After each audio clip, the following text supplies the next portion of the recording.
अपराध जितना जघन्य होगा उसे सुलझाने में उतना ही वक्त लगता है। एक सर्वे के अनुसार 25% क्राइम केस 2 महीने के अंदर सॉल्व हो जाते हैं।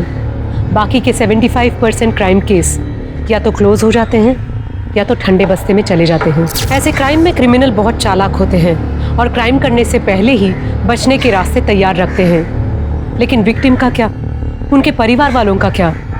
उनके हजारों सवाल मरने वाले के साथ ही चले जाते हैं। नमस्कार, मैं सोनाली कुलकर्णी आपके सामने क्राइम पेट्रोल सतर्क का एक नया अध्याय लेकर आई हूँ।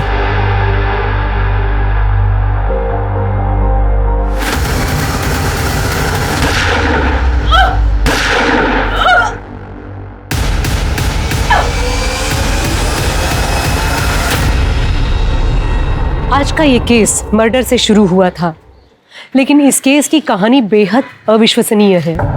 इस केस में ऐसे कई किरदार थे जिनके ऊपर पुलिस को शक था और उन सभी के पास मर्डर करने का मोटिव भी था। हर बार जब कोई नया सुराग मिलता, पुलिस उस एंगल से केस की जांच करती, पर इसके बावजूद भी पुलिस असली गुनहगार तक नहीं पहुंच पाई थी और हर बार एक डेड एंड पर जाकर खड़ी हो जाती थी।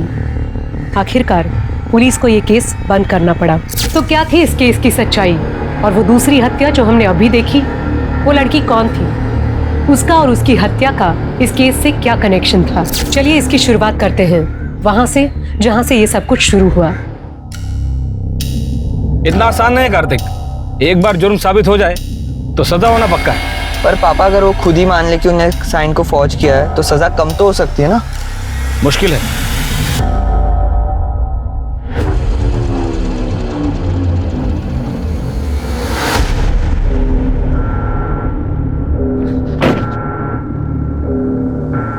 पापा, पापा जिंदा ही है। पापा शोल्डर पे गोली लगी है, देखो। बेटा ये तो मुकेश अग्रवाल है, 3+ बिल्डर वाले। क्या हुआ मुकेश? अरे मुकेश बेटा, ये बेहोश हो गया, इसको हॉस्पिटल ले जाना। चल चल बेटा, बेटा उठो। अंकल उठी। कार्तिक, पुलिस को फोन कर और सिटी हॉस्पिटल बुला। जी पापा। अरे व्हाट बॉय, जल्दी जल्दी, इमरजेंसी है, आइए।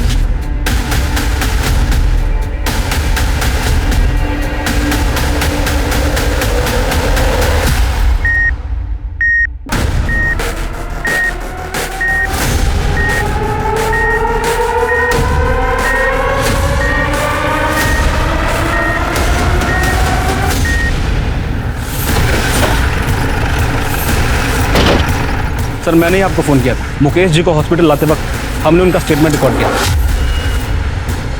पर इससे पहले कि उनका स्टेटमेंट पूरा होता वो बेहोश हो गए। कहाँ है वो रिकॉर्डिंग? सर, स्टेटमेंट रिकॉर्ड करना है। कार्तिक फोन निकाल, फोन निकाल। जी पापा। मेरा नाम कार्तिक ठाकुर है। मैं अपने पापा प्रवेश ठाकुर के साथ MG रोड से जा रहा था। इधर हमें जख्मी हालत में एक आदमी मिला है, वो अपना स्टेटमेंट रिकॉर्ड करना चाहता है। मुकेश बोलो। मेरे पार्टनर सुरेश गुप्ता और नलिन ने मुझ पर ये क्या कह रहे हो मुकेश? सुरेश और नलिन? मैं पैदल जा रहा था, वो लोग रास्ते से आए और मुझ पर गोली चला दी। नलिन ने बड़ी कंपनी से 10 लाख रुपए लोन लिया था, लेकिन जब मैंने उससे पूछा, उसने जान से मारने की धमकी दी। और सुरेश ने तो उससे भी बड़ा काम, उसने तो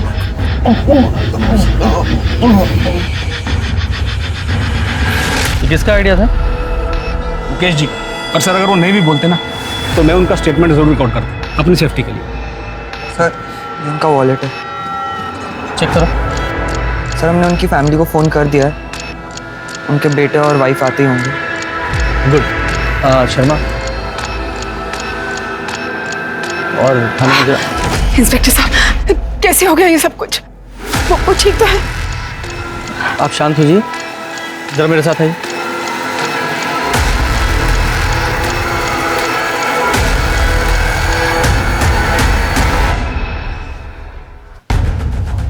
कि मुकेश जी ने अपनी रिकॉर्डिंग में कहा है कि उनके पार्टनर सुरेश और नलिन उन्होंने उन पर हमला किया है। हो सकता है बिजनेस से रिलेटेड कोई प्रॉब्लम हो। आप बता सकती हैं उनका बिजनेस में कोई प्रॉब्लम चल रहा था क्या? इंस्पेक्टर साहब, इन्होंने अपने बिजनेस के बारे में कभी मुझसे कुछ डिस्कस ही नहीं किया, और सच कहूं तो मैंने भी कभी उनसे पूछा नहीं। लेकिन ये सुरेश और नलिन, इनके साथ तो इनकी अच्छी पट्टी थी। जहां तक मैं जानती हूँ कोई प्रॉब्लम नहीं थी। कैसे कर सकते हो सर? डॉक्टर साहब, अब कैसे है वो? हम पूरी कोशिश कर रहे हैं। प्लीज सर एक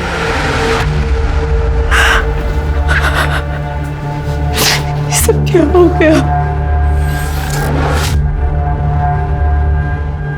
सर, पेशेंट की कंडीशन काफ़ी क्रिटिकल है, बचने के चांसेस बहुत कम है। अगर आपको स्टेटमेंट लेनी है तो आप बात कर लीजिए।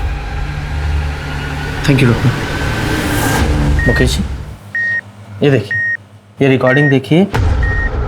आप बिना प्रेशर लिए सिर्फ इशारे में बताइए, क्या ये स्टेटमेंट आपने रिकॉर्ड किया अपनी मर्जी से?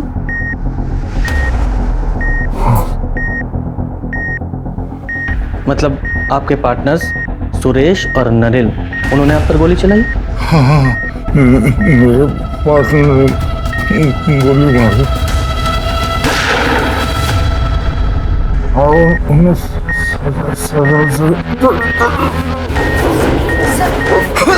आप बाहर जाइए। नर्स, बैग नीचे करो।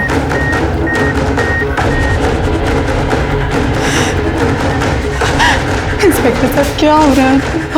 कैसे? देखिए, आप टेंशन मत लीजिए, ट्रीटमेंट चल रहा है, वो ठीक हो जाएगा। हाँ?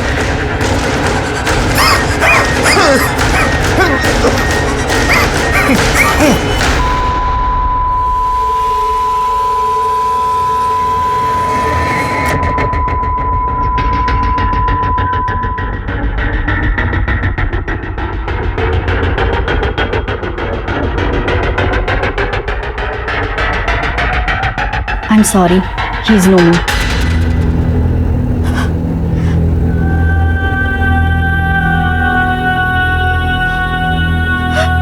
शर्मा, ये बॉडी का पोस्टमार्टम कराओ और सुरेश और नलिन दोनों को अरेस्ट करो तुरंत।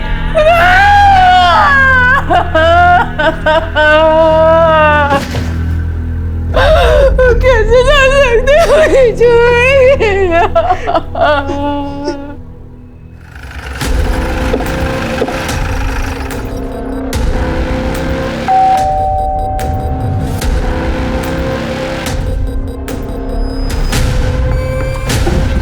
इतनी रात को कौन आया?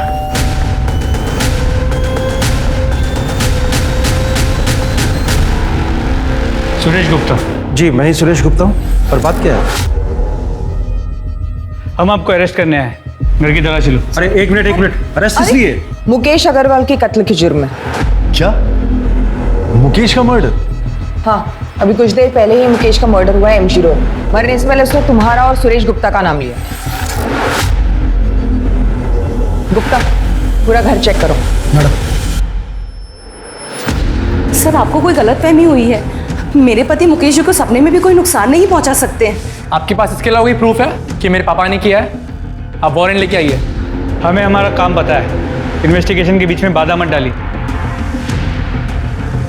मैडम, पूरे घर की तलाशी ली, कुछ नहीं मिला, और घर में दूसरा कोई है भी नहीं। फैमिली कहाँ है तुम्हारी? मैं बैचलर हूँ, इसलिए अकेला रहता हूँ। चलो। क्या कर रही है? सर रुकिए सर।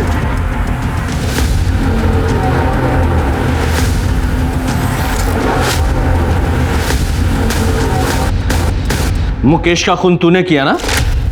बोल बोल। मैंने बताया ना, मैंने किसी का खून नहीं किया। आवाज कम कर, झूठ बोल रहा है तू। वीडियो देखा ना तूने? मरता हुआ आदमी झूठ बोलता है क्या? हाँ? लेकिन सर, ये कैसे पॉसिबल है? कल रात को मैं अपने बीवी बच्चों के साथ बर्थडे पार्टी में था। मेरे कजन के बेटे की बर्थडे पार्टी थी रेस्टोरेंट में। हमारे अलावा वहां 30 लोग और भी शामिल थे। आप चाहे तो उन सबसे पूछ सकते हैं। मैंने कहा ना मैं वहां नहीं था। आवाज नीची करके बात कर। अरे मैडम, मैं कल शाम 8 बजे से सुपर स्पेशलिटी हॉस्पिटल में था। मेरे पापा को हार्ट अटैक हुआ है। मैं रात में 1 बजे निकला हूं वहां से और सीधा अपने घर आया हूं। मैंने अपने क्रेडिट कार्ड से हॉस्पिटल की पेमेंट की। आप चाहें तो चेक कर सकते हैं। मुकेश ने कहा था कि कंपनी का 10 लाख रुपया तूने हड़पा है, उसका क्या? पैसे हड़पने का तो सवाल ही नहीं होता सर। पैसे मैंने नहीं बल्कि मुकेश ने लिए थे, वो भी पूरे 10 लाख रुपए अपने दूसरे बिजनेस को बचाने के लिए। उसने कहा था कि वो 6 महीने में सारे पैसे लौटा देगा। इनफैक्ट उसने पोस्ट डेटेड चेक भी दिए थे और ये सारे पॉइंट उसने स्टैम्प पेपर में मेंशन किए थे। और तूने ऐसा क्या किया था मुकेश के साथ जो इससे भी बुरा था? सर मैंने कुछ नहीं किया है, इस बात की मैं कसम खा सकता हूँ। हम तीनों पिछले 15 साल से पार्टनर्स हैं और हमारे बीच में कभी झगड़ा तक नहीं हुआ है। इनफैक्ट हम तीनों तो हर सुख दुख में एक दूसरे के साथ कंधे से कंधा मिलाकर खड़े रहे हैं। ये एलीट बिल्डर हम पे दबाव बना रहे हैं कि ये कंपनी हम उन्हें सेल कर दें, तो तुम लोग अपने अपने शेयर निकाल लो। मुकेश हम पार्टनर्स हैं, हम इकट्ठा मिलकर फाइट करेंगे। हाँ मुकेश, हमें कोई नहीं तोड़ सकता। जब तुम लोगों में इतना ही भाईचारा था तो मुकेश ने तुम दोनों पे इल्जाम क्यों लगाया? सर वो मुझे नहीं पता, हो सकता है कि किसी के दबाव में आकर उसने ये बात कही हो। किसके दबाव में? वो मुझे नहीं पता सर, लेकिन सबसे बड़ा प्रूफ ये है कि उस दिन हम दोनों एमजी रोड पर थे ही नहीं। सर सुरेश के बयान को वेरीफाई किया, वो सच कह रहा है। उस रात सच में वो बर्थडे पार्टी के लिए रेस्टोरेंट में गया हुआ था और रेस्टोरेंट के सीसीटीवी कैमरा में वो साफ नजर आ रहा है। रात के 1 बजे वो वहां से अपनी बीवी और बच्चे के साथ निकला था, तो सर चांस ही नहीं है कि रात 12 बजे वो एमजी रोड पे। सर परवेश और कार्तिक को लगभग 12 बजे के आसपास मुकेश एमजी रोड मिला था और उस वक्त नलिन सुपर स्पेशलिटी हॉस्पिटल में था, जहां पर उसने अपना क्रेडिट कार्ड यूज किया था बिल पे करने के लिए। हमने हॉस्पिटल और बैंक दोनों से वेरीफाई किया, इसलिए पॉसिबल ही नहीं है कि वो एमजी रोड गया। सर एक चांस ये है कि किसी कॉन्ट्रैक्ट किलर को यूज किया। हाँ लेकिन मुकेश ने अपने बयान में साफ साफ सुरेश और नलिन का नाम लिया है कि उन दोनों ने उस पर गोली चलाई है, किसी और ने नहीं, और दोनों के पास बाइक भी है। लेकिन अभी तुम दोनों ने कंफर्म किया कि वो दोनों वहां थे ही नहीं। सर हो सकता है ये मुकेश झूठ बोल रहा हो। हाँ लेकिन एक मरता हुआ आदमी झूठ क्यों बोलेगा? एक काम करो, ये परवेश और कार्तिक इन दोनों की डिटेल्स निकालो और ये मुकेश की फैमिली के बारे में पता करो। आपस में इनमें कोई प्रॉब्लम चल रही थी क्या? मुकेश के पेरेंट्स तो 10 साल पहले ही गुजर गए थे और मुकेश अपने पेरेंट्स के इकलौते थे। कल रात तुम कहाँ थे? सर मैं अपने कमरे में मूवी देख रहा था और फिर राहुल, राहुल तेरे पापा को गोली लग गई। क्या? हॉस्पिटल से फोन आया, चल जल्दी से। मैं तो बस किचन का काम खत्म करके सोने ही जा रही थी, अचानक कार्तिक का फोन आया कि हॉस्पिटल आ जाओ। मेरी तो कुछ समझ में ही नहीं आया। मुकेश तो डिनर करके बाहर वॉक करने गए थे। सुरेश और नलिन को कैसे पता चला कि मुकेश रात को डिनर के बाद बाहर वॉक करने जाने वाले? तो आपको भी लगता है कि सुरेश और नलिन ने मुकेश को मारा है? आपको नहीं लगता इंस्पेक्टर? I mean, मुकेश ने अगर कहा है तो सच ही कहा होगा ना, वो झूठ क्यों बोलेंगे?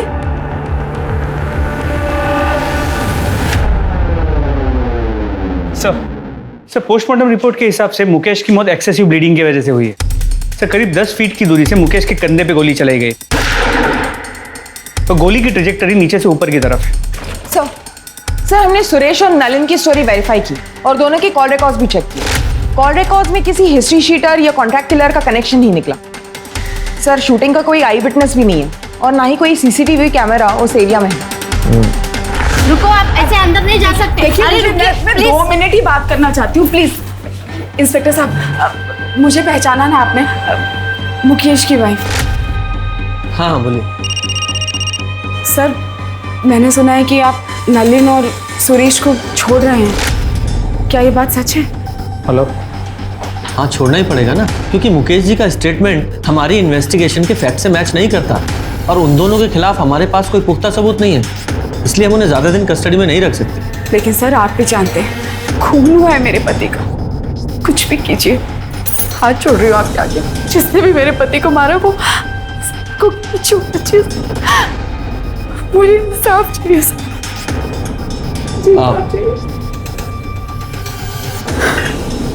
आप बिल्कुल चिंता मत कीजिए, जैसे ही कोई प्रोग्रेस होगी हम आपको इन्फॉर्म करेंगे। Thank you. सर इस परवेश के बारे में एक इंपॉर्टेंट इन्फॉर्मेशन मिली। ये परवेश ट्रिनिटी बिल्डर्स का मेन लॉयर हुआ करता था, 1 साल पहले था, लेकिन किसी बात को लेकर मुकेश ने उसे कंपनी से निकाल दिया। पर ये बात इस परवेश ने हमसे क्यों छुपाई कि वो मुकेश अग्रवाल को जानता था? सर आप जो कह रहे हो बिल्कुल ठीक है, पर पता नहीं उस दिन मेरे दिमाग से कैसे निकल गया कि मैं आपको बताता कि मैं मुकेश जी को जानता था। अरे ऐसे कैसे दिमाग से निकल गया? आप खुद एक लॉयर है ना, आपको कम से कम हमसे नहीं छुपाना चाहिए था। हमसे तो सच्चाई बताते हैं। जी बिल्कुल सही, पर मैं ये भी समझ सकता हूँ कि आपको इसकी वजह से मुझ पर शक भी होगा, पर आपका ये शक बेबुनियाद है। उस रात मैं और मेरा बेटा कार्तिक मेरे क्लाइंट के यहाँ शादी अटेंड करके घर वापस लौट रहे थे पवन बाग से। वहाँ से मेरे घर की दूरी करीबन 10 मिनट की थी, मगर लौटते वक्त एक ट्रक की वजह से पूरा रास्ता जाम था, तो हमने बीच का रास्ता लिया। तो हमें करीबन 15 मिनट लगे और वही रास्ते पर हमें मुकेश जी पड़े मिले। और सर मेरे पास वो वेडिंग इनविटेशन कार्ड भी है, ये देखिए सर। सर आप गनीमत समझिए कि हमने ये वीडियो रिकॉर्ड कर ली, वरना आपको तो हम पर शक होता। अच्छा एक बात बताइए, मुकेश ने आपको अपने कंपनी से क्यों निकाला था? एक्चुअली सर एक डिस्प्यूटेड लैंड था जिस पर 5-6 अलग अलग पार्टीज का हक था। मुकेश जी चाहते थे कि मैं इलीगली वो ज़मीन उनके नाम पर करवा दूँ। अरे वो 5-6 लोग हैं, लोअर मिडिल क्लास, उन्हें डरा धमका के भगा दूंगा मैं। वो अपना क्लेम वापस कर लेंगे, तो मैंने उसे तैयार करो। नहीं मुकेश, ये सब इलीगल है, नहीं करूँगा। तो आज के बाद तुम्हारी जरूरत भी नहीं मुझे, तुम जा सकते हो। सर मुकेश जी ने अपने छोटे से लालच की वजह से 10 साल पुराना रिश्ता 1 मिनट में तोड़ दिया, तो मैंने भी कंपनी छोड़ दी और कभी पलट कर नहीं देखा। सर अगर मुझे ही बदला लेना होता तो मैं इतना लंबा इंतजार क्यों कर, बताइए आप। तो परवेश ने जो कहानी बताई थी वो करेक्ट है। वो लोग उस रात सच में शादी में गए हुए, शादी के वीडियो फुटेज में वो लोग साफ नजर आ रहे हैं। और सर उस रात हाईवे पे सच में ट्रैफिक जैम था जैसे परवेश ने बताया था, इसीलिए उन्होंने अंदर का रास्ता लिया। सर हमने सुरेश और नलिन की स्टोरी वेरीफाई की, सब सच बोल रहे।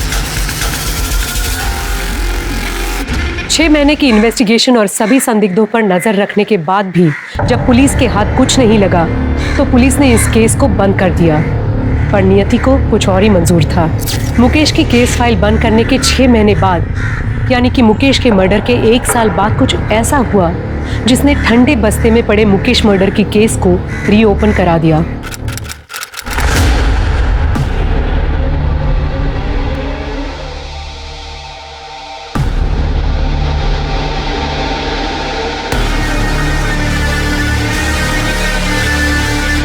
Hello police station.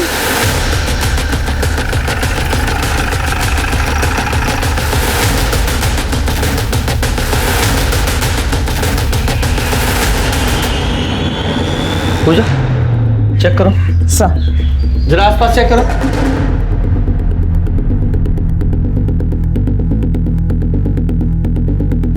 ये 2 बुलेट शेल हैं, इन एविडेंस बैग में डालो।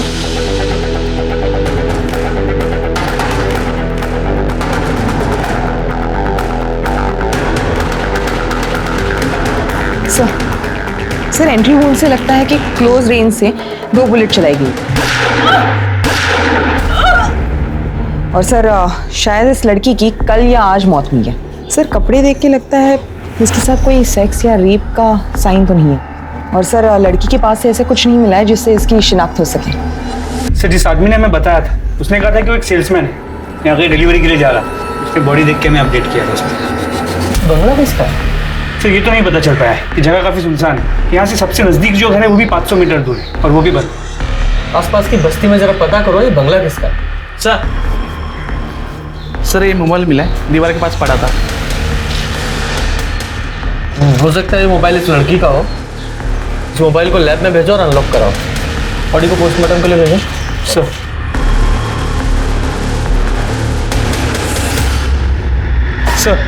सर जिस लड़की की बॉडी हमें मिली थी उसका नाम साक्षी व्यास है। और ये फ़ोन जो उस बंगले में मिला था अनलॉक हो गया, ये फ़ोन उसी का है। सर कॉन्टैक्ट लिस्ट में नाम देखिए। 3+ builders office, Mukesh Agarwal sir, Suresh Gupta sir, Nalin सुखाने।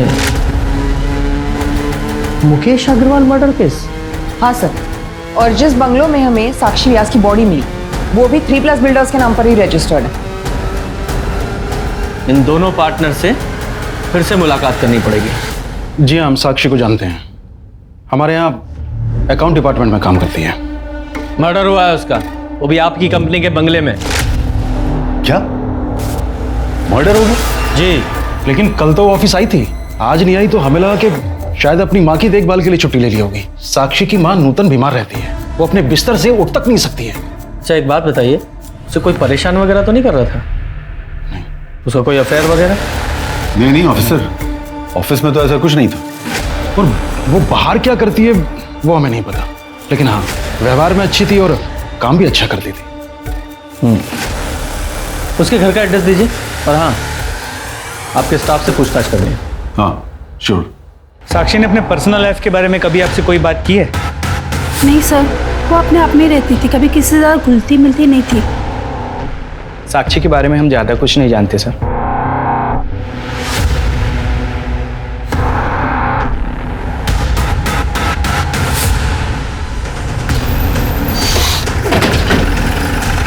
यही है ना?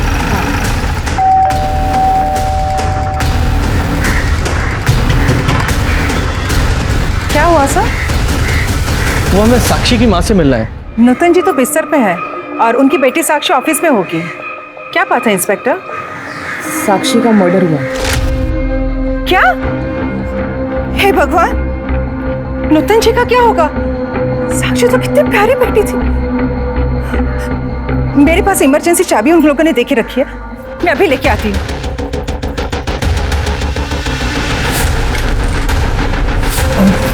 सर ऊपर प्लीज।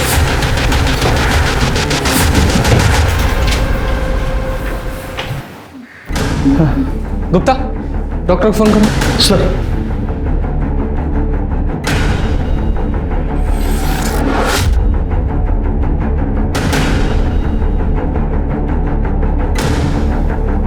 पूजा, जरा आस पड़ोस में साक्षी के बारे में पता करो। सब आप आइए। हाँ जी, आप ठीक है? पानी पियेंगे? भगवान साक्षी जैसी बेटी सबको दे। इतना साल से उसकी माँ बीमार रहती थी कि 3 साल पहले उन्होंने बिस्तर ही पकड़ ली, पर साक्षी, उसने कभी हिम्मत नहीं हारी। मैंने तो साक्षी से कहा भी था कि अपनी माँ को ओल्ड एज होम में शिफ्ट कर दी। माँ की सेवा मेरे जैसे और कौन करेगा रंजना आंटी? और जब तक मैं हूँ, मैं किसी और से माँ की सेवा क्यों करवाऊँ? क्या साक्षी को कोई परेशान करता था, या फिर किसी से लड़ाई हुई हो, या फिर उसका कोई अफेयर वगैरह? नहीं नहीं मैडम, हमारा मोहल्ला तो बहुत सेफ है और साक्षी को नूतन जी की सेवा और उसकी नौकरी में से फुर्सत ही कहाँ मिलती थी जो वो कोई अफेयर करे। तो इसका मतलब ये साक्षी एक आइडियल बेटी थी, एक अच्छी पड़ोसी भी थी। हाँ सर, मेरी राजीव सर से भी बात हुई। उन्होंने कहा कि साक्षी ऑफिस में भी बहुत अच्छे से काम करती है। सर लेकिन अजीब बात यह है कि साक्षी के ऑफिस में साक्षी के बारे में किसी को कुछ भी नहीं पता, और उससे अजीब बात यह है कि साक्षी के बैंक अकाउंट में कभी भी 3+ बिल्डर्स से कोई पेमेंट रिफ्लेक्ट नहीं हो रही। हाँ लेकिन हमने जब बैंक स्टेटमेंट चेक किया तो एक पेमेंट आई थी जो मैटरनिटी क्लिनिक को की गई थी। जरा पता करो ये पेमेंट क्यों की गई थी। जी मैम, 2 महीने पहले साक्षी व्यास ने यहाँ पे अबॉर्शन करवाया था। कंसर्न किसने दिया था? उसकी मदर नूतन व्यास, जो उसको यहाँ पे अबॉर्शन के लिए लेके आई थी। सर मैंने हॉस्पिटल का सीसीटीवी फुटेज चेक किया। जो औरत साक्षी के साथ अबॉर्शन के लिए गई थी वो 3+ बिल्डर्स के ऑफिस की एक एम्प्लॉई है, उसका नाम ज्योति है। ये तुम लोगों की कंपनी में चल क्या रहा है? साक्षी एम्प्लॉय थी ना आपकी, फिर उसके बैंक अकाउंट में एक भी सैलरी डिपॉजिट क्यों नहीं हुई? आप सही कह रहे हैं सर, हमारे पास उसकी सैलरी का कोई रिकॉर्ड नहीं है, क्योंकि उसे सारी पेमेंट कैश में होती थी। क्यों? क्योंकि साक्षी का पूरा पैसा उसकी माँ की दवाइयों और उसके इलाज में जाता था। तो उससे क्या? वो इसलिए कि साक्षी नहीं चाहती थी कि उसकी सैलरी का एक भी पैसा टैक्स में कटे। अच्छा, कमाल की कंपनी चला रहे हैं आप लोग। मतलब एक एम्प्लॉय के लिए सारी कंपनी के रूल आप ताक पर रख देंगे। आइए, ये आप ही के एम्प्लॉय है ना? ये मोहतरमा साक्षी के साथ हॉस्पिटल गई थी उसकी माँ बनके, उसका अबॉर्शन कराने के लिए, जबकि साक्षी का कोई बॉयफ्रेंड तक नहीं है। सीधे सीधे और साफ साफ बताइए, ये चल क्या रहा है आप लोगों की कंपनी में? बोलिए। सर एक दिन छुट्टी वाले दिन हम दोनों किसी काम से ऑफिस आए थे, तो हमने देखा कि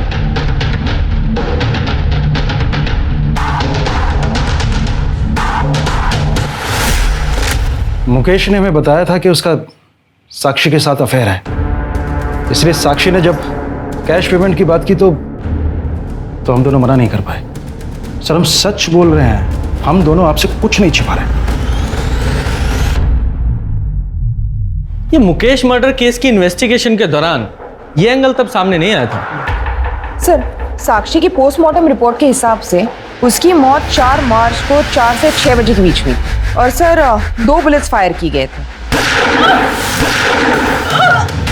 जिसकी वजह से उसकी इंटरनल ऑर्गन डैमेज हुए और उसकी मौत हुई। और सर बैलिस्टिक रिपोर्ट के हिसाब से जिस गन से साक्षी को मारा गया था उसी गन का इस्तेमाल हुआ था मुकेश को मारने के लिए भी। मतलब साफ है कि साक्षी और मुकेश मर्डर केस आपस में कनेक्टेड हैं। हमारे पास जितने भी एविडेंस है मुकेश मर्डर केस के वो सारे इकट्ठा करो। हम मुकेश मर्डर केस को रीओपन करने के लिए कोर्ट में एप्लीकेशन दे रहे हैं। सर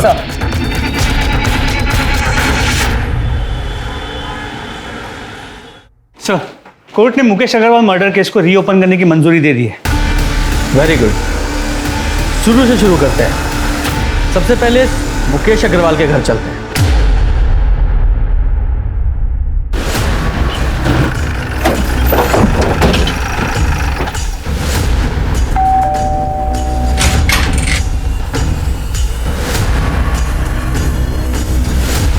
अलका अग्रवाल से मिला? नहीं है, बाहर गई है। तुम कौन हो? नीति अग्रवाल, मुकेश अग्रवाल की बेटी। लीजिए, आ गई आपकी अलका मैडम।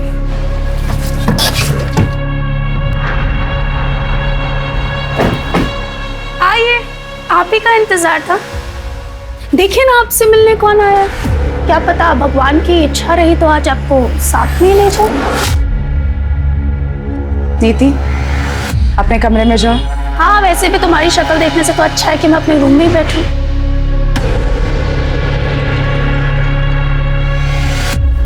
इंस्पेक्टर साहब, नीति के बिहेवियर के लिए मैं आपसे माफ़ी चाहती हूँ। नीति मुकेश और मुकेश की पहली पत्नी प्रेरणा की बेटी है। मुकेश ने प्रेरणा को 6 साल पहले डिवोर्स देके मुझसे शादी कर ली थी, इसीलिए नीति थोड़ा चिढ़ती है मेरे से। तो फिर ये राहुल तो 22 साल का है। दरअसल मुकेश और मेरे रिलेशन के बारे में हमने प्रेरणा को कभी कुछ नहीं बताया था, लेकिन 6 साल पहले प्रेरणा को हमारे रिलेशनशिप के बारे में पता चल गया और प्रेरणा ने मुकेश से डिवोर्स ले लिया। उसके बाद डिवोर्स देकर वो नीति को भी यतीम बनाकर जाने कहाँ चली गई। और नीति उस वक्त वो सिर्फ 20 साल की थी और उसे ये लगता था कि उसके पेरेंट्स के डिवोर्स का सबसे बड़ा कारण मैं ही हूँ। और नीति भी इस सदमे को बर्दाश्त नहीं कर पाई और ड्रग्स में फंसती चली गई। मुकेश की पहली पत्नी प्रेरणा वो कहाँ है? उसके बारे में मुझे कुछ नहीं पता। हाँ, इतना कह सकती हूँ कि जब तक मुकेश जिंदा थे वो हर महीने प्रेरणा को कुछ पैसे भेजा करते थे। तो मुकेश का अफेयर तो उसकी कंपनी की अकाउंटेंट साक्षी के साथ भी था, उसका भी ख्याल रखते थे वो। साक्षी? कौन साक्षी? माफ कीजिए, मैंने तो ये नाम कभी सुना ही नहीं है। मैं नहीं जानती इस लड़की को कौन है ये। झूठ क्यों बोल रही है? सबको पता है कि मेरा बाप कितना घटिया और कितना गिरा हुआ इंसान। नीति तू चुप कर। सर, मेरे बाप ने पहले इस कमीनी के लिए मेरी माँ को छोड़ा और फिर तीसरा अफेयर चलाया साक्षी के साथ, और जैसे ही इसको पता चला इसने। खबरदार जो मुझसे झूठ खाता। सब समझ में आ रहा है मुझे। कौन है ये साक्षी? उसी की वजह से आजकल संडे को भी आपको ऑफिस में काम आ जाता है। ऑफिस में वर्कलोड है तो काम करूंगा ना। झूठ मत बोलिए मुझसे। यही एक्सक्यूजेस तुम प्रेरणा को दिया करते थे मेरे लिए। आज वही झूठ आप साक्षी के लिए मुझे बोल रहे हो। आप साक्षी, ऐसा कुछ भी नहीं हुआ था। तो जाने नशे में क्या क्या इमेजिन करती रहती है। और सच तो ये है कि ये तो हमेशा यही चाहती थी कि हम लोगों में हमेशा झगड़े होते रहे। झूठ बोलना बंद करो। सर, अगर आपको मेरी बात पे यकीन नहीं है ना तो इस राहुल से पूछ लीजिए। नीति, क्यों मेरा घर बर्बाद करने पे तुली पड़ी है तू? घर बर्बाद मैंने किया या तूने हमारा घर बर्बाद किया?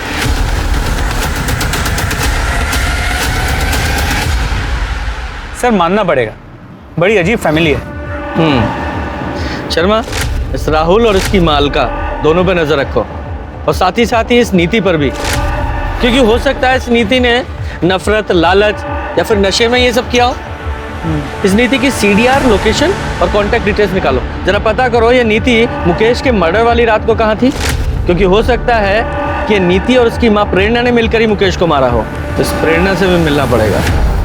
साहब, नीति मेरे करीब कभी थी ही नहीं। उसे बिल्कुल पसंद नहीं था कि उसे कोई रोके टोके या उसे ये बताए कि उसे क्या करना है क्या नहीं करना है। यहाँ तक कि उसकी माँ भी नहीं, यानी कि मैं। जब मुकेश ने मुझे छोड़ा तो नीति के इसी बिहेवियर के कारण मुझे नीति को छोड़ना बहुत आसान हो गया था। आपको मुकेश अग्रवाल के मर्डर के बारे में पता है? साहब, ये कैसी बातें कर रहे हैं आप? ऑफ कोर्स पता था। मुकेश की मौत की खबर महीनों तक टीवी पे चली थी और मेरे लिए तो मुकेश उसी दिन मर गया था जिस दिन उसने अलका के लिए मुझे छोड़ा था। लेकिन साहब, मैंने मुकेश को एक ही शर्त पर डिवोर्स दिया था कि नीति की जिम्मेदारी अब उसकी जिम्मेदारी रहेगी। पर आज मैं एक बिजनेसमैन करण शर्मा की पत्नी हूँ। मैं अपने पास्ट को भूल चुकी हूँ साहब। मेरे पास्ट से मुझे कोई लेना देना नहीं है। मुकेश और साक्षी के कत्ल में एक ही माउजर गन का इस्तेमाल हुआ था। तो क्या मुकेश और साक्षी का कातिल एक ही था या फिर दो अलग अलग लोगों ने कत्ल किया था? और अगर ऐसा था तो फिर दो अलग कातिल एक ही हथियार कैसे इस्तेमाल कर सकते हैं? पुलिस के सामने जो तथ्य आ रहे थे उनसे साफ पता चल रहा था कि मुकेश एक दोगले किस्म का आदमी था और उसका कैरेक्टर भी साफ नहीं था। वही तथ्यों से लग रहा था कि साक्षी एक विक्टिम है जिसके साथ गलत हुआ। सर, साक्षी को मारने का मोटिव अलका के बेटे राहुल के पास था, लेकिन साक्षी और राहुल के बीच में कांटेक्ट हुआ हो ऐसा कोई लीड हमें मिला नहीं। नीति के कांटेक्ट लिस्ट में ज़्यादातर नंबर्स ड्रग पेडलर्स के। हमें ऐसा लगा कि शायद नीति ने उनका इस्तेमाल किया होगा मुकेश को मारने के लिए, लेकिन ऐसा भी कोई सबूत नहीं मिला। और ये सुरेश और नलिन, इनका क्या? नहीं सर, साक्षी के मर्डर के वक्त इन दोनों की मोबाइल की लोकेशन बंगले के पास की नहीं थी। सर, कहीं ये केस मुकेश मर्डर केस की तरह ठंडा ना पड़ जाए। सर, बंगले के पास वाले घर में एक विधवा रहती है, नारायण। उसने पहले भी एक दो बार साक्षी को उस बंगले में आते हुए देखा था उसके बॉयफ्रेंड के साथ। नारायणी का कहना है कि लड़के की और साक्षी की उम्र लगभग बराबर की होगी, लेकिन वो कह रही थी कि दोनों में बहुत झगड़े होते हैं और शायद 4 तारीख को जिस दिन साक्षी का मर्डर हुआ उस दिन भी उनकी लड़ाई हुई होगी। बेहतर होगा कि तुम ये जॉब छोड़ दो। और छोड़ दो क्या, तुम्हें ये जॉब छोड़ना ही पड़ेगा। मैं नहीं छोड़ूंगी, तुम्हें जो करना है तुम कर लो। तुम ये बिल्कुल अच्छा नहीं कर रही हो। आजकल के बच्चे कितने लड़ते हैं। कहीं ये लव एंगल तो नहीं है? नारायणी ने उस लड़के की शक्ल देखी थी? हाँ सर। स्केच बनवाओ सर। और शर्मा, तुम साक्षी के कॉल रिकॉर्ड चेक करो, उसमें पता करने की कोशिश करो ये साक्षी किसी लड़के के रेगुलर टच में थी क्या? Sir, excuse me. हेलो, ठीक है सर। नूतन व्यास को होश आ गया है, मुझसे बात कर सकते हैं। Very good.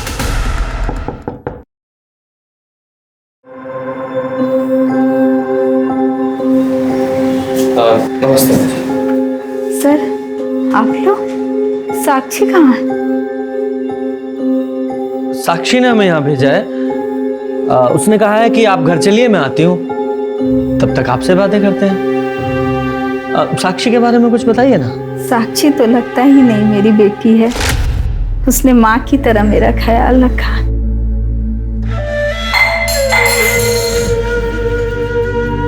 माँ,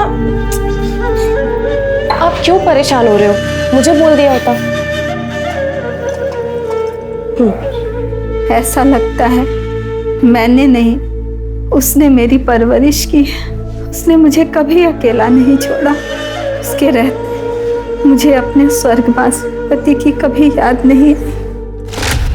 बहुत ही खुश मिजाज, जिंदा दिल और हंसमुख है मेरी बेटी। लेकिन उन दोनों कमीनों ने मेरी बेटी की जिंदगी बर्बाद कर दी। किन्होंने? उसके मालिक मुकेश और सुरेश ने मेरी फूल सी बच्ची के साथ जो किया, भगवान करे मेरी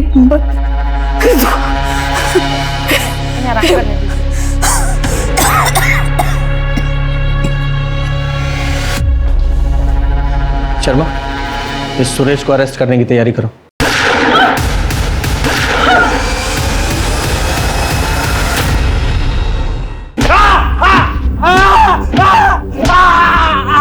बोल, साक्षी को क्यों मारा? नहीं मारा मैंने साक्षी को। ये ऐसे नहीं बताएगा, जरा इसकी और खातिरदारी करो तब बताएगा। नहीं सर, मैं मानता हूँ कि उस दिन जब मैंने साक्षी और मुकेश को साथ में देखा था तो मेरी नीयत खराब हो गई थी। बस मुझे लगा जब वो मुकेश के साथ सो सकती है तो फिर मेरे साथ क्यों नहीं, इसलिए एक दिन मैंने उसे किसी काम में उलझाए रखा। और जब सब ऑफिस से चले गए और उसके और मेरे अलावा ऑफिस में कोई नहीं बचा, तब सर ये मैंने आउटस्टैंडिंग अमाउंट की डिटेल्स मेल कर दी। सर मैं निकलती हूँ। अरे रुको, इतनी जल्दी क्या जाने की?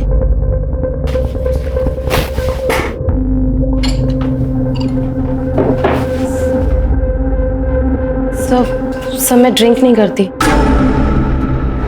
लेकिन खुश तो करती हो ना? आज रात मुझे खुश कर दो। क्या कहती है?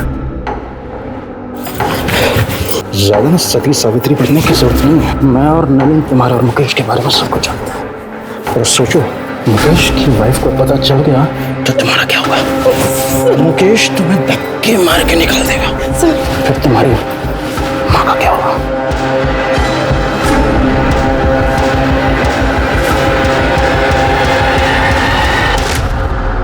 सर मैं मानता हूं कि मैंने साक्षी का कई बार फायदा उठाया है, लेकिन मैंने उसे नहीं मारा है सर। एक मजबूर लड़की को उसकी माँ की बीमारी का बहाना बनाकर तूने ब्लैकमेल किया। भले ही ये कंफर्म नहीं हुआ है कि साक्षी को तूने नहीं मारा, लेकिन ये कंफर्म है तूने उसे एक्सप्लॉइट किया। यही रखो इसे।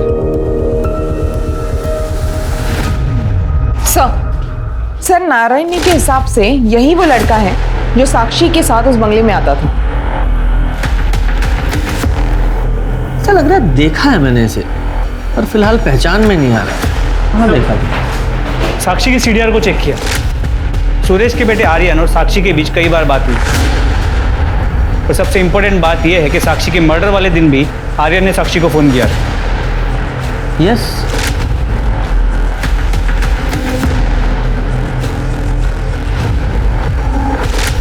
ये आर्यन है। शर्मा ये देखो इसका हेयर स्टाइल। आर्यन ही वो लड़का है जो साक्षी से मिलने वो कंपनी के बंगले में जाता था।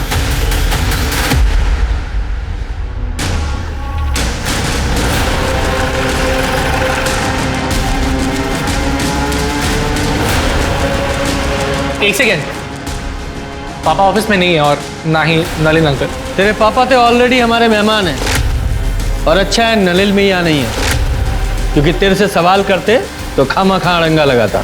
क्या? मुझसे सवाल? क्यों? केबिन में बात करें? केबिन में क्यों? यहीं कीजिए, सबके सामने। ठीक है, अगर तुझे प्रॉब्लम नहीं है तो यही पूछ लेते हैं। साक्षी को तू कितनी अच्छी तरह से जानता था? साक्षी मैं नहीं जानता था। झूठ बोलता है। इस कंपनी में एम्प्लॉय थी वो, और बोलता है नहीं जानता। हाँ मतलब मैं उसे एम्प्लॉय की तरह जानता हूँ, बट पर्सनली नहीं। तो फिर कंपनी के बंगले में उससे क्यों मिलने जाता था? एक सेकेंड, क्या बोले जा रहे हैं आप? कुछ ही मत बोलिए आप।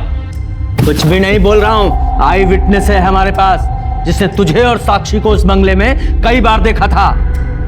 4 मार्च को जिस दिन साक्षी का मर्डर हुआ, तेरे फोन की लोकेशन उसी बंगले के पास की है। बोल, क्यों मारा साक्षी को? क्यों मारा?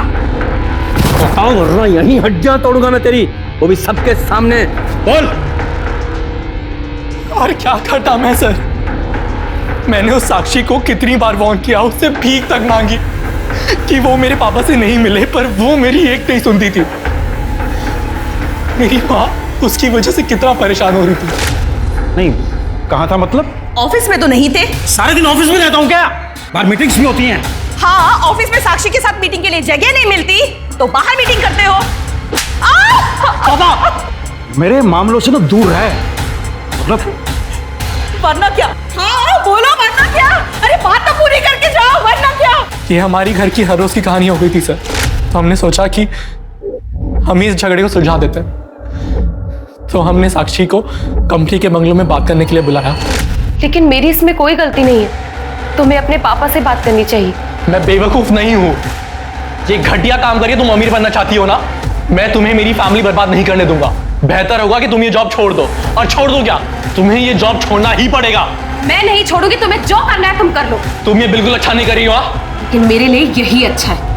मैं तुम्हें तुम्हारी माँ की इलाज के लिए पैसे दे दूंगा, लेकिन तुम बस मेरे पापा का पीछा छोड़ दो बस।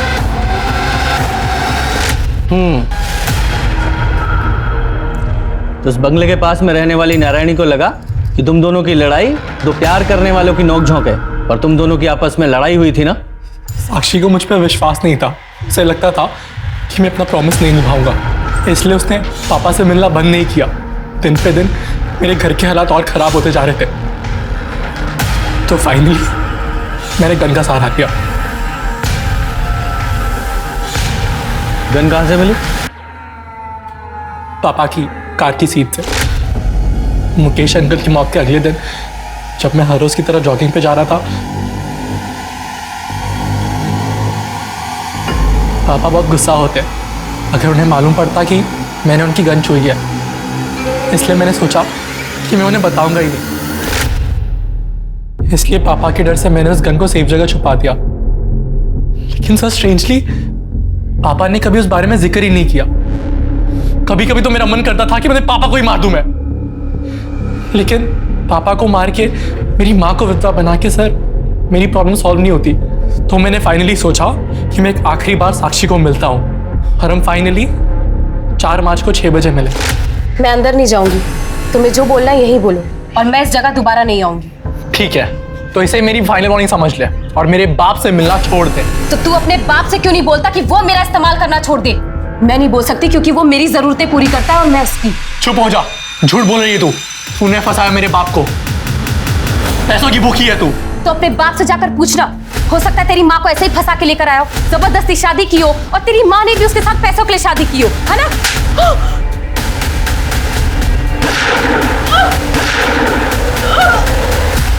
उसे मार दिया, उसका खून बह रहा था। मैं काफी घबरा गया था सर। घबराहट के मारे मैंने उसका फोन दीवार पर फेंक दिया, ये सोचकर कि वो टूट जाएगा। उसके बाद मैंने उसका पर्स लिया और अपने कूड़ेदान में डाल दिया। मैं समझ नहीं सका कि मैं बॉडी के साथ क्या करूं। सर मैं किसी गन के बारे में कुछ नहीं जानता हूं, मेरे पास कोई गन नहीं है। झूठ मत बोल, तेरे बेटों को तेरी गन तेरी कार में से मिली थी, और फॉरेंसिक से ये साबित हो चुका है कि वो वही गन थी जिससे मुकेश को मारा गया था। अब झूठ मत बोल और सच बता। मैं सच बोल रहा हूं सर, मुझे नहीं पता कि मेरी कार में गन कहां से आई। सर अगर आप मुझे मारना चाहते हैं तो मार दीजिए, लेकिन मैं सच कह रहा हूं, मुझे नहीं पता कि गन कहां से आई।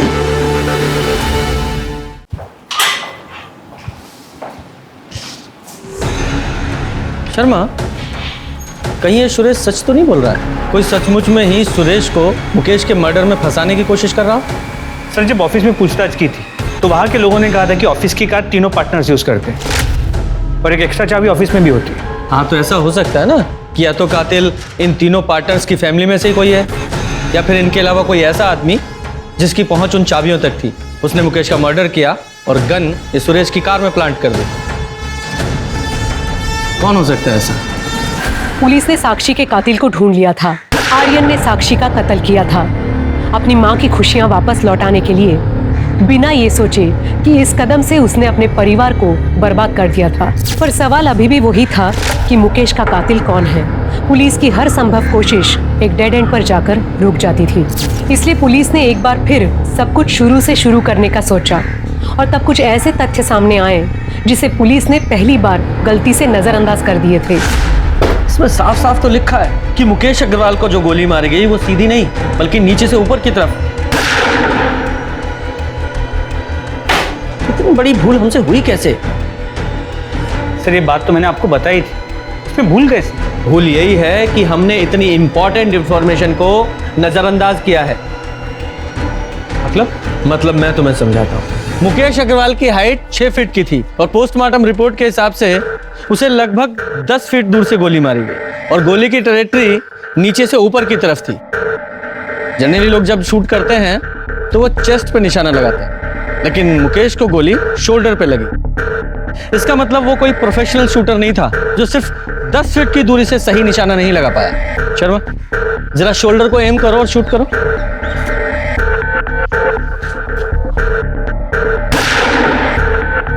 Very good. गुप्ता अब तुम वहां जाओ और शोल्डर को एम करके शूट करो। सर।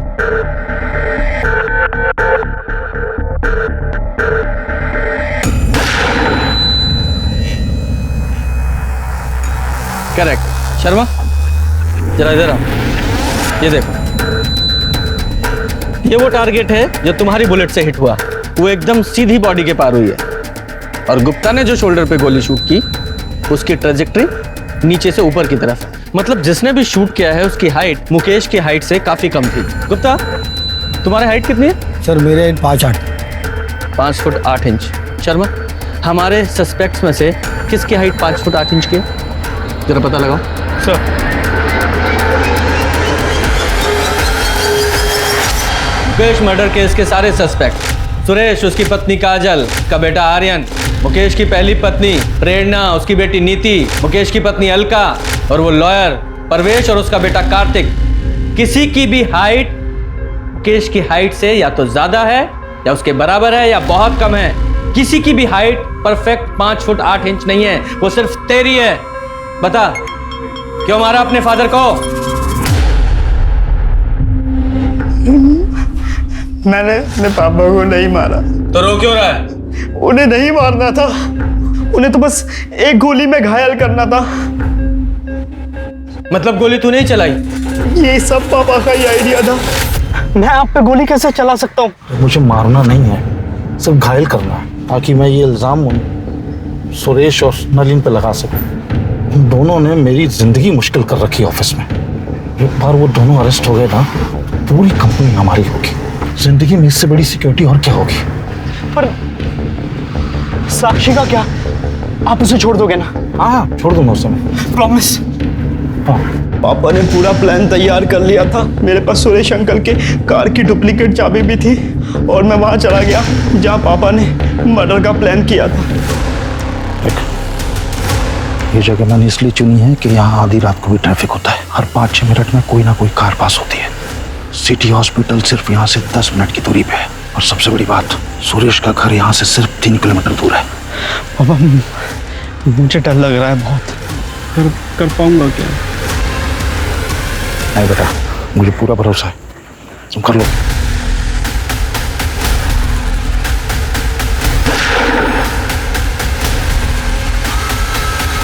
पापा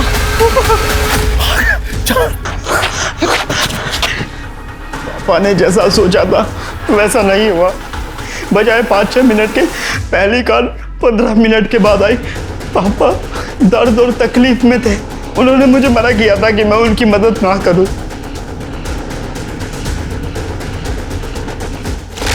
तो तेरे पापा मुकेश को कैसे पता था कि सुरेश की कार वहां खड़ी है?